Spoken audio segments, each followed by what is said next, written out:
নাই রে কি বাজান খারাপ লাগতেছে নাকি আপনাদের? নাই রে মার মতো দরদিকে ও নাই রে। আমি প্রায় মাহফিলে বলি, মেম্বার বলেন, চেয়ারম্যান বলেন, হাফেজ বলেন, কারি বলেন, মুফতি বলেন, মুহাদ্দিস বলেন, পীর সাহেব বলেন, মাস্টার বলেন, যে যতটুকু সম্মানী হয়েছে আমি পাগলা মাহতাবউদ্দিন ইব্রাহিম বলে যাই, তাদের উপরে তাদের মা এবং বাবার দোয়া রয়েছে। জোরে বলার কথা ঠিক কিনা? মা বাবার দোয়া ছাড়া কেউ হিসাব হতে পারে না, মা বাবার দোয়া ছাড়া কেউ সম্মানী হতে পারে না। যে যতটুকু সম্মানী হয়েছে তার জন্য তার মা এবং বাপে দোয়া করছে। জোরে জোরে কোন কথা ঠিক কিনা? নাই রে মার মতো দরদিকে ও নাই রে, কোন না নাই রে মার মতো দরদিকে ও না। আরে মার মতো দরদিকে ও এই সংসারে আপন নাই আমার কেহ নাই, আমার বান্ধব নাই রে, আমার কেহ নাই, আমার কেহ নাই রে। মহিলাটা গেছে, যাই হুজুর আমার মেয়েটা মারা গেছে, সবাই আমার মেয়েটারে ভুলিয়া গেছে, আমি তো বলতে পারি না। হুজুর আমার মেয়েটা কবরে কি হালে আছে, কি অবস্থাতে আছে আমি তো জানি না, এমন কিছু আমল আছে কি আমি করলে আমি যেন আমার মেয়েটারে দেখি। সুবহানাল্লাহ, জবানটা কইলা কইতেন আল্লাহু আকবার। গভীর মনোযোগ। হযরত হাসান বসরি রাহমাতুল্লাহি আলাইহি ওই মহিলাটাকে ডেকে বলে, মা তুমি বাড়িতে যাও। বাড়িতে যাইয়া কি করব? ইশারের নামাজ পড়বা। সুবহানাল্লাহ, ইশারের নামাজটা পড়বা। ইশারের নামাজ শেষ হলে আমি কি করব? আমার বাবারা বন্ধুরারি হযরত হাসান বসরি রাহমাতুল্লাহি আলাইহি বলেন, তুমি 4 রাকাত নফল নামাজ পড়বে। কয় রাকাত? প্রতি রাকাতে সূরা ফাতিহা একবার এবং সূরা তাকাসসুর দিয়ে 4 রাকাত নফল নামাজ পড়বে। জবানটা খুলে কইতেন না সুবহানাল্লাহ। হুজুর 4 রাকাত নফল নামাজ যখন শেষ হয়ে যাবে আমি কি করব? আল্লাহু আকবার বলেন। খাঁটি পীরের দরবারে গেলে, খাঁটি পীর ও মুর্শিদের দরবারে গেলে তার একটা সবক দিয়া দেয়। জোরে জোরে কোন কথা ঠিক কিনা? আব্বা তুমি এমনি এমনি এমনি এমনি তুমি আমলগুলি কইরো। পীর সাহেব কিন্তু বইলা দিছে, কিন্তু ভাইতাইয়া হে আমল করে না, এই দোষ কি পীর সাহেবের? হ্যাঁ, আমি 2-4 কথা বইলা গেলাম, বাজান মানার দায়িত্ব আপনাদের। জোরে কোন কথা ঠিক কিনা? আর জোরে বলুন কথা ঠিক কিনা? গভীর মনোযোগ।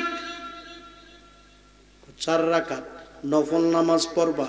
প্রতি রাকাতে সূরা ফাতিহা একবার এবং সূরা তাকাসসুর পড়বে। এইভাবে 4 রাকাত নফল নামাজ শেষ করবে। তারপর তুমি শুয়া যাইবা। শুয়ার পরে যতক্ষণ পর্যন্ত তোমার চোখের মধ্যে ঘুম না আসিবে ততক্ষণ পর্যন্ত আমার নূরের নবীর মহব্বতে শুধু তুমি দুরূদ শরীফ পড়তে থাকবা। জবানটা খুইলা কর না সুবহানাল্লাহ। আচ্ছা, কথাগুলি কি ভালো বলছে না খারাপ বলছে? আমার মায়ার নবীর হলো মুজিজা মুবারক, আর আল্লাহর ওলিদের হলো কারামত। জোরে জোরে কোন না কথা ঠিক কিনা? ওলিদের কারামত হলো সত্য। জোরে জোরে কোন কথা ঠিক কিনা? আর মায়ার নবীর হলো মুজিজা মুবারক। জবানটা খুইলা কইতেন না ইয়া রাসূলুল্লাহ। সবাই জবানটা খুইলা কইতেন না ইয়া ওলি আল্লাহ। বাড়ি গাড়ি সুন্দর পৃথিবী সবই পরে রবে, আরে আপনজনেরা কাঁদবে বসে, বিনায়া বিনায়া রে মন ছেড়ে যেতে হবে। এই সুন্দর পৃথিবী একদিন ছেড়ে যেতে হবে রে মন, ছেড়ে যেতে হবে, আরে সুন্দর পৃথিবী একদিন ছেড়ে যেতে হবে রে মন, ছেড়ে যেতে হবে। জোরে জোরে কন্যা কথা ঠিক কিনা? জবানটা খুইলা বলেন কথা ঠিক কিনা? আমার বাবারা বন্ধুরা রে, মহিলাটা গিয়া 4 রাকাত নফল নামাজও পড়ছে, শুয়া গেছে, চোখের মধ্যে ঘুম আসে না, শুধু নবীর মহব্বতে দুরূদ শরীফ পড়তাছে। সুবহানাল্লাহ। কি পড়তাছে? নবীর মহব্বতে দুরূদ শরীফ পড়তেছে। দুরূদ শরীফ পড়তে পড়তে পড়তে পড়তে ওই মহিলাটা ঘুমায়া গেছে। আল্লাহু আকবার বলেন। আমরা কিন্তু ঘুমাইলে মাঝে মাঝে কিছু স্বপ্ন দেখি, দেখি না? কেউ কেউ বালা স্বপ্ন দেখে, আবার কেউ কেউ খারাপ স্বপ্ন দেখে। জোরে জোরে কোন কথা ঠিক কিনা? আমার বাবারা বন্ধুরা, মহিলাটা নবীর মহব্বতে দুরূদ শরীফ পড়তে পড়তে মহিলাটা ঘুমায় গেছে। ঘুমের ঘরে তিনি একটা স্বপ্ন দেখছে। জবানটা খুইলা কইতেন না সুবহানাল্লাহ? কি দেখছো? একটা স্বপ্ন দেখছে। স্বপ্নে কি দেখছে জানেননি? মহিলাটা স্বপ্নে দেখছে এই মহিলাটার কন্যার কবরে, মেয়ের কবরে, যেই মেয়ের ব্যাপারে হযরত হাসান বসরির কাছে বলছিল, ওই মেয়েটার কবরে জাহান্নামের আগুন ধাউ ধাউ করে জ্বলতেছে। এ শামবাড়ি গ্রামের মানুষ, ও রাইতলা গ্রামের মানুষ, ও নিমবাড়ি গ্রামের মানুষ, ও এলাকার মানুষ, আমি আপনাদের কাছ থেকে জানতে চাই, কোনো মা যদি দেখে মেয়ের কবরে আগুন, মেয়ের কবরে আগুন, মেয়ের কবরে আগুন, কোনো মা যদি দেখে সন্তানের কবরে আগুন, আমার বাবারা বন্ধুরা, ওই মায়ের মনের জ্বালাটা বাড়ে না কমে? আরো জোরে জোরে কন্যা, বাড়ে না কমে? মহিলাটা যখন স্বপ্নে দেখছে মেয়ের কবরে আগুন, স্বপ্নে পইরা মহিলাটা কাঁদতাছে। আল্লাহু আকবার কইতেন না? স্বপ্নে পইরা মহিলাটা কান্দে আর চোখের পানি ছাড়ে, কাঁদতেছে কাঁদতেছে কাঁদতেছে কাঁদতেছে কাঁদতেছে। বাজান রে, হঠাৎ করে মহিলাটার ঘুম ভেঙে গেছে। ঘুম যখন ভাঙছে, স্বপ্ন তো ভাঙছে। জোরে জোরে কন্যা কথা ঠিক কিনা? ঘুম তো শেষ, তার স্বপ্ন শেষ। স্বপ্নে কি দেখছে? মেয়ের কবরে আযাব হইতাছে। কি দেখছে? মেয়ের কবরে আযাব হইতাছে।